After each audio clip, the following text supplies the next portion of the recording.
тәжірибе кешенінің ойынсыз сұрапыл соғысқа аттанған жауынгерлердің есімдері тасқа қашалып жазылған. Жеңістің 65 жылдығына салынған жұлдызды ескерткіш орнатылып, айналасында гранит қабырғаға облыстан шыққан Кеңес одағының Бейбіт батыр мен Даңқ орденінің 8 толық иегерінің есімі жазылған. Алияда опат болған соғыста опат болған жауынгерлердің құрметіне арналған.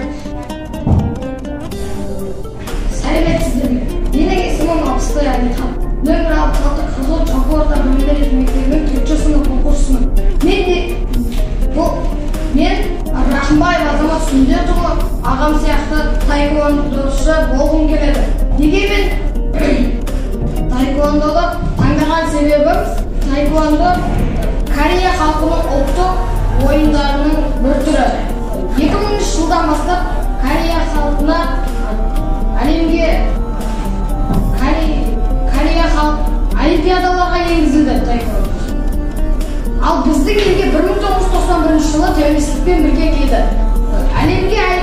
Сол жылдары әлемге әйгілі таэквондошы